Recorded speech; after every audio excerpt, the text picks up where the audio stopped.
Because I've heard that on a murder scene, there's a distinct smell. Is that true? Well, I'm going to take a pot shot at movies. You see movies and you see persons walking.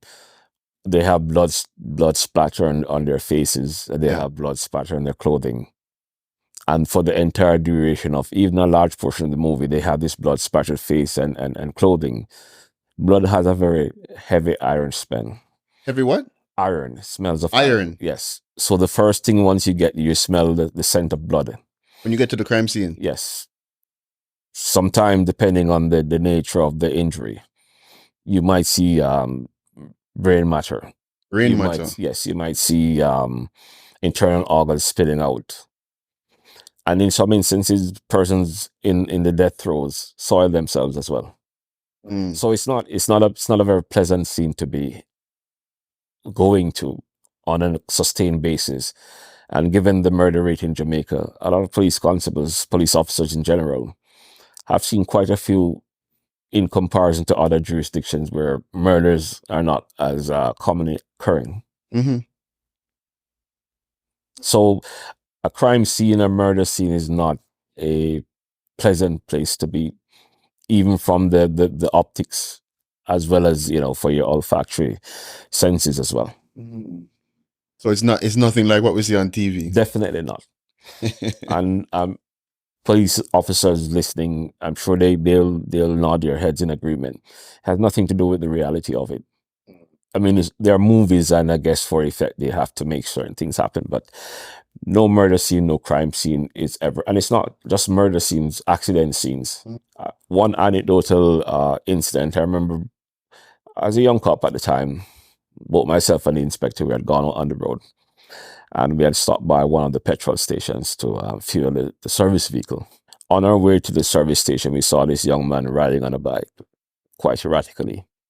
And by the time we filled up on petrol, we got a call that accident was just about 3/4 of a mile away, not very far. Yeah. And by the time we got there, it was the same young man on the bike. He collided with a motor car, and there he was dead. No helmet, nothing. What was humorous was that he was, and I want to say humorous, but when we lifted the body out of the roadway, myself and the other constable was there, he had chewing gum in his mouth. And there was blood splatter on his teeth, and there was the chewing gum right there. It was green in color. Never forget it. To this day, I see that young man looking up, eyes glassed over, eyes open, with the chewing gum in his mouth. Man. I don't know what metaphor I could have drawn from that, but it was one of those things that just stood out at the time. Got stuck in your memory. And to make it even, the thing is that after we had left, I had said to the inspector if I could stop to get something to eat. So I went to the nearby food court.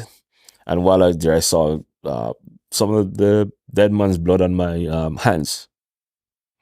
And I mean, I didn't get freaked out. I just basically went and washed my hands, and that was it. Now, some person might say, well, fine, that seems to be a bit morbid, but it's after having seen so many, it was just par for the course. But I didn't take away from the victim's humanity. But some of the things that will cause you to think or cause you to reflect right at that moment, sometimes it has nothing to do with the scene of the crime per se. But what stood out to me was his girlfriend. She was there and she was crying and she was saying something to the effect, but tell him all the while, if you're careful where I drive, I ride the bike, typical stuff. But water on the bridge at this point. Yeah. He's already dead. Not to dehumanize the victim, but for me at the time, when all this was happening, I was thinking how hungry I was. And once the relevant persons came, the mortuary persons, we towed the vehicle back, the bike back to the station. My first order of business was to get something to eat. I mean, it really didn't, that aspect of it didn't throw off my desire to eat something. And that's sometimes how the job makes you desensitized, but you have to. I can't imagine going on any crime scene, murder scene, death scene, and not being able to perform my duties for the rest of the shift.